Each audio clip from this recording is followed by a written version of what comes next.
So let's talk about overthinking. We usually treat it like it's some kind of personal flaw, right? Something broken in us that we need to fix. But what if it's not about you at all? What if that busy, racing brain of yours is actually a totally logical response to the wild world we've built around ourselves? Today, we're going to look at the architecture of that world and figure out why your mind just can't switch off. You know exactly what I'm talking about, don't you? It feels like a web browser with 100 tabs open at once. Music is blasting from one, a video is playing on another, and they're all screaming for your attention. It's just noisy, it's exhausting, and you can't figure out how to just close them all down. And that feeling, well, it has a name. We call it the overthinking brain. It's this mind that's always in motion, stuck in these loops that feel so familiar but are just maddeningly hard to break free from. You know, like when you keep replaying that one slightly awkward conversation from like 3 days ago, just analyzing every single word, every pause, thinking, oh, I should have said this instead. It's like you're stuck on a mental instant replay that never gives you any peace.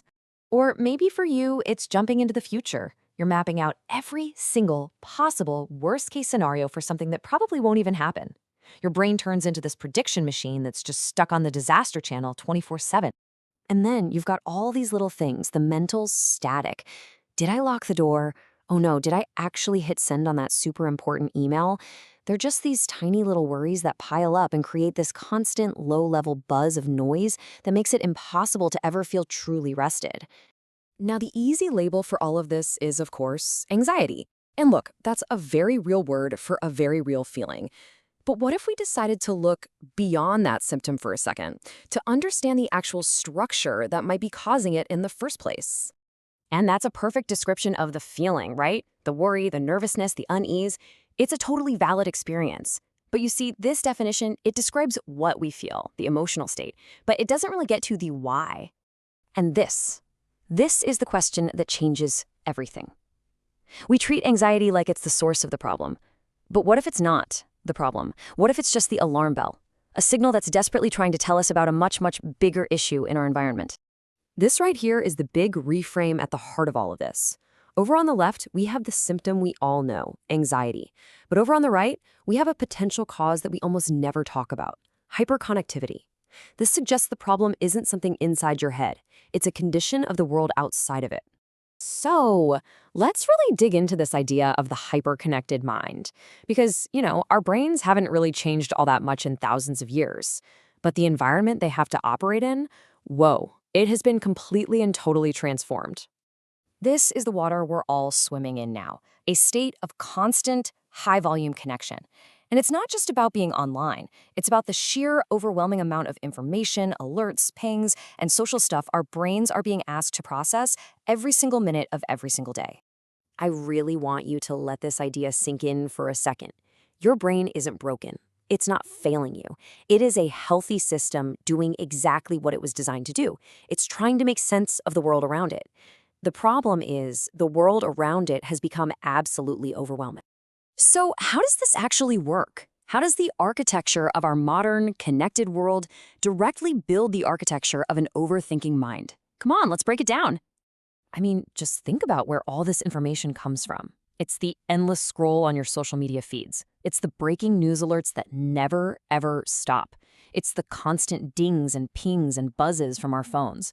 It's the expectation that you're available for work emails at 9 o'clock at night. Heck, it's even the relaxing choice of what to watch from a library of infinite TV shows. It's a total fire hose of input. Okay, so you can see how this creates a feedback loop in our minds, right?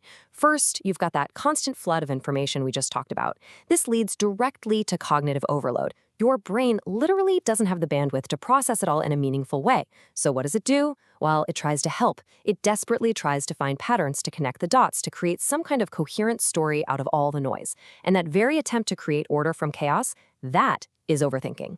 Now, I know this might sound a little bleak, but understanding the architecture is actually the very first step toward changing your relationship with it. And this brings us to a really powerful place, moving from feeling like a victim of this environment to becoming an architect of your own focus. The key here is to stop trying to fix your brain with sheer willpower. You can't just tell yourself to stop overthinking. That's like trying to have a quiet conversation in the middle of a rock concert. The solution isn't to shout louder. It's to understand that you can turn down the amps. You can understand the system that's causing the noise, and then you can start to make conscious choices about how you engage with it. This is what that mental shift looks like in practice. You go from asking, "What's wrong with me?" to asking, "Wait a minute, how is my environment designed to grab my attention?" You move from the frustrating command, "I need to stop thinking so much," to the much more powerful realization, "I can choose where my focus goes." This isn't just an idea. This means turning off notifications you don't really need. It means curating your social media so it actually makes you feel good. It means deciding to check email twice a day, not every 2 minutes. It's a huge shift from self-blame to empowered, practical design. And that's really the whole takeaway here. You are not a passive victim in all of this. You are an architect. You can put up walls where you need a little quiet. You can open windows to let in the kind of light you actually want. You don't have to rebuild the entire world, just your own little corner of it. Start with one notification, one unfollow, one conscious choice to put your phone down and just be. So the only real question left is, what's the first brick you're going to lay? How will you design your focus?